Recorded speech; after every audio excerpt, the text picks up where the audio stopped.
Good morning, good afternoon, or good evening, and welcome back to your Miracle Mindset push ups for today. This is day number 2. And day number 2, we're going to be talking all about forgiveness. But let's do a quick review of day number 1. Day number 1, we read from chapter 30 of A Course in Miracles called The New Beginning.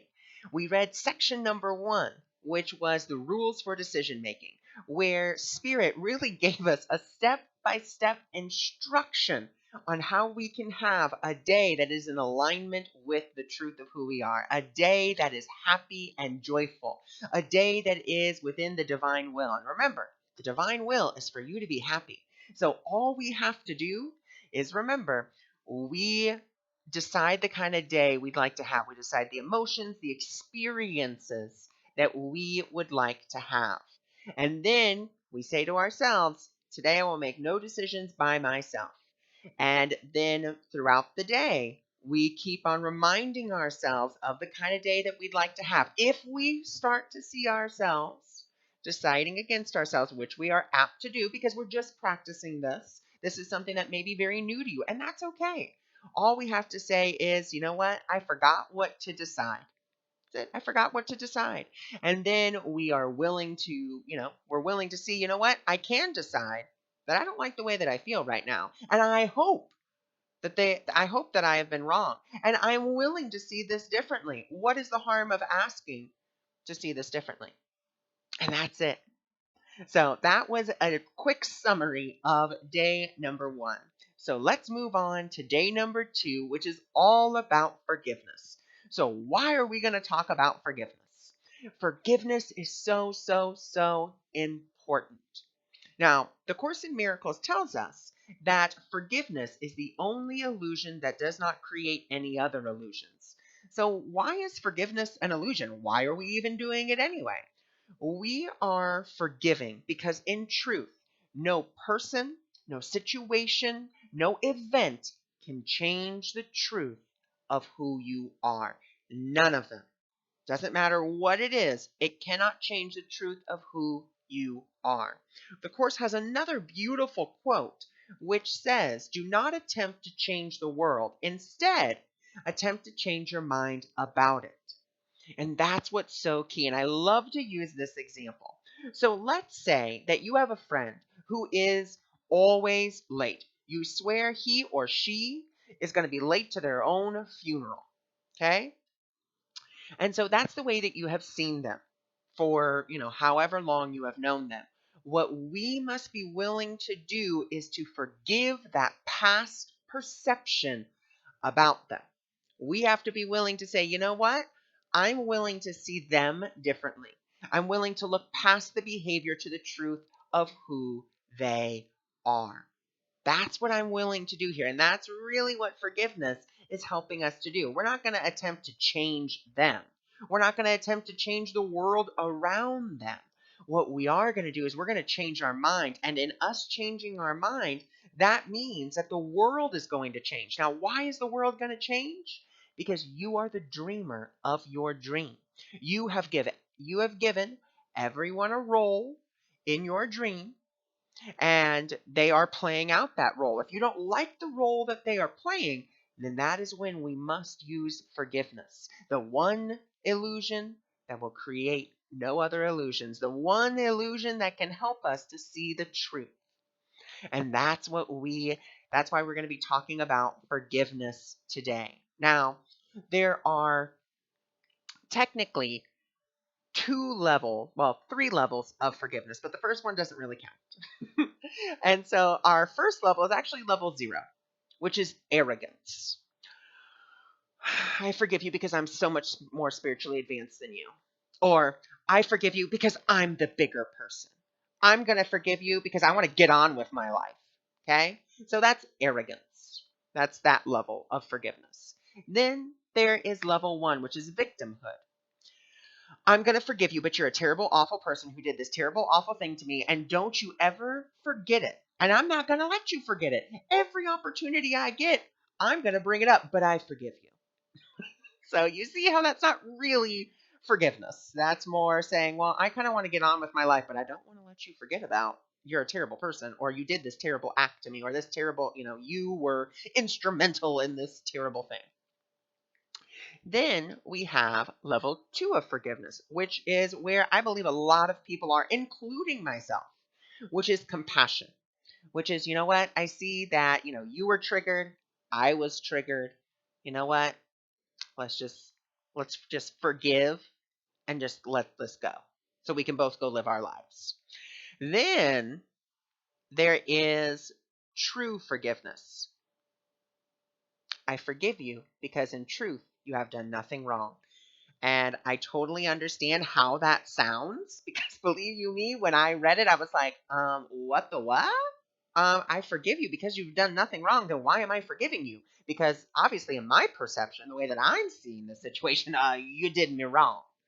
And so the course really helps us to understand that we forget. That's true level of forgiveness because in truth, like I said, no person or event or situation has ever changed the truth of who you are.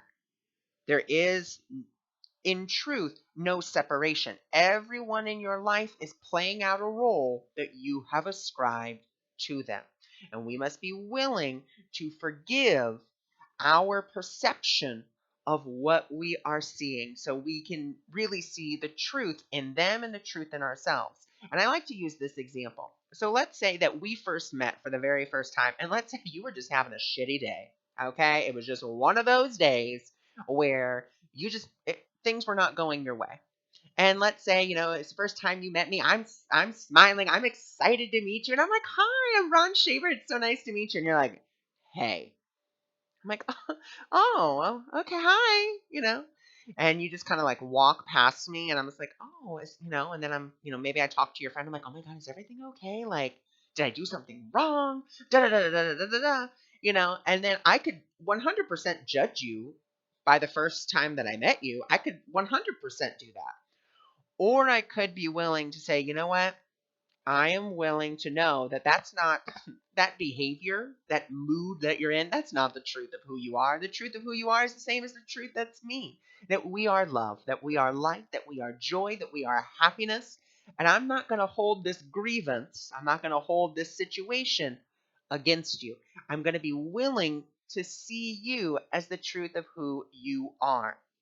And I understand there are situations in which that can be something that is very different. Notice what I said there. I didn't say difficult, didn't say hard. I said it's very different. Okay? Because it is. It's very different to do that kind of work, to say, you know what? I'm willing to see this differently. I'm willing to look past your behavior. I'm willing to look past your action to know that in truth, whatever the situation or the event that happened, it did not change the truth of me. Yes, did it happen? Yes. In my perception, it happened. But I'm not going to let that perception of that event color my reality for the remainder of my days. I'm not going to let that grievance continue to build and build and build until I build this giant wall against myself and against love, because that's what we're always doing. We're always building walls against love. And so today, that's why we're going to practice forgiveness. Okay? Now, before we practice that forgiveness, I want to read you a lesson from A Course in Miracles. It is lesson number 46. And now the Course uses very religious terms in very non-traditional ways. So if the word God upsets you or you don't ascribe to that, that's totally fine. You can use source, divine compassion, divine love, whatever it is that you ascribe to your higher power. Now, I will be reading it the way the Course puts it, which is God. And that's, once again, if that upsets you, that doesn't feel good to you, that's okay. You can substitute that word for, um, yeah, you can just substitute the word for your higher power. So this is one of the first sentences and also one of the most powerful. God does not forgive because he has never condemned. I want everyone just take a breath with that because it's such a powerful statement. I'm going to read it again. I want you to take a breath. God does not forgive because he has never condemned. Just feel into that for a moment. Like, doesn't that feel amazing? And there must be condemnation before forgiveness is necessary. Forgiveness is the great need of this world, but that is because it is a world of illusions. Those who forgive are thus releasing themselves from illusions, while those who withhold forgiveness are building themselves are binding themselves to them.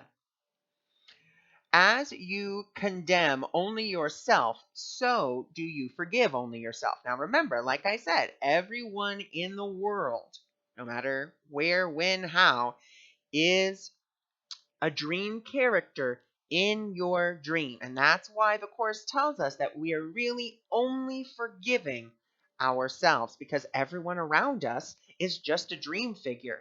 And who's the one dreaming them? It's you. Think about when you have a dream at night, okay?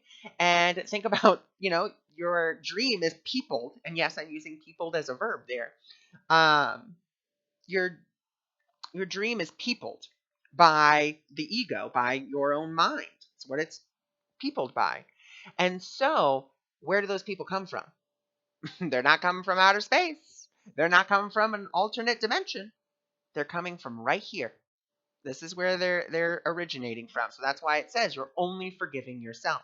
It's just, like I said, we believe in separation. So we believe in separate bodies. We believe in separate minds. We believe in separate this. We believe in separate that. But really, everyone is only behaving according to what we believe. So that's what we have to remember. And that's why it's so important to forgive, because if you don't forgive, then you're binding yourself to illusions. You're binding yourself to, yeah, you're just binding yourself to illusions, to something that is not there. Instead, you could be releasing yourself and the whole entire world. Yet, although God does not forgive, his love is nevertheless the basis of forgiveness. Fear condemns, love forgives. Forgiveness thus undoes what fear has produced, returning the mind to the awareness of God. For this reason, forgiveness can truly be called salvation. Now, I'm going to pause there. And remember, like I said, the Course uses very religious terms, but in very non traditional ways. I like to look at salvation as, I like to switch it up and say that just means happiness. Like for me, that's what I say it means. Salvation for me equates to happiness.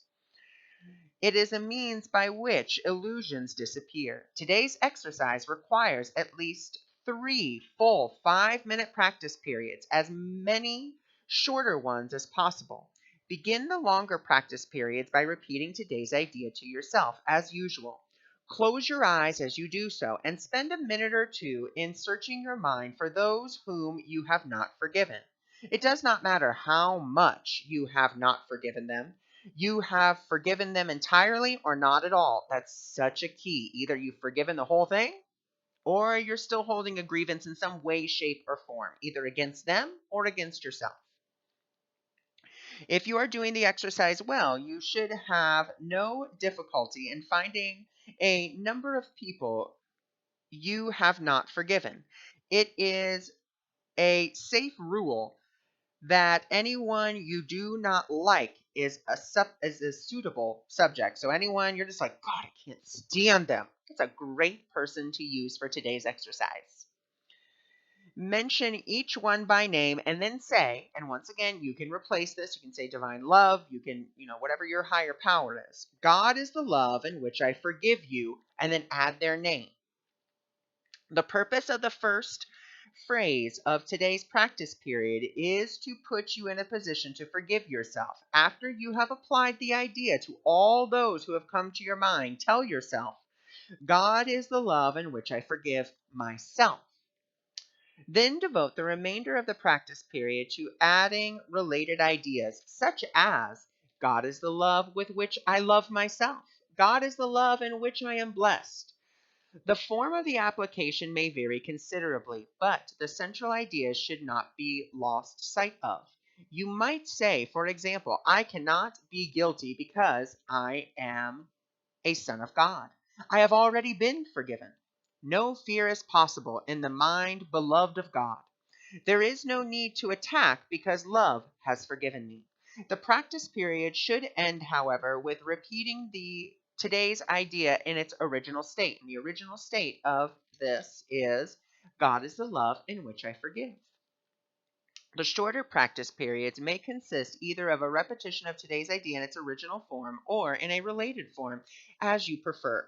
Be sure, however, to make more specific applications if they are needed. So, if something disturbs your peace, if you are judging something or you just feel like, this is like coming up for me really strong, forgive. Use it today. God is the love in which I forgive this situation. God is the love in which I release myself from this illusion of lack, of scarcity, of whatever else may be coming to your mind. They will be needed at any time during the day when you become aware of any kind of negative reaction to anyone present or not. In the event, tell him silently, God is the love in which I forgive you. Absolutely beautiful. Now, don't forget, not only am I giving you that, let's also look at our questions for our journaling for today. And question number 1, which level of forgiveness have I really been practicing? And like I said, be super honest with yourself. I'm not going to lie to you and be like, oh my God, I practiced true forgiveness. I practiced true forgiveness one time. It happened one time for me. That's it. And I'm still trying to get back to that point. If there is an area of my life that needs forgiveness, what might it be? So not only, people, we're also looking at areas of your life. What area of your life are you just really judging a lot of, or that you're seeing the past a lot of? Whom do I need to forgive? Could I use forgiveness on something within myself? So is there something within myself that I need to forgive? So that is day 2 of your Miracle Mindset Push-Ups. Thanks for joining me. Thanks for being here, and I'll see you tomorrow.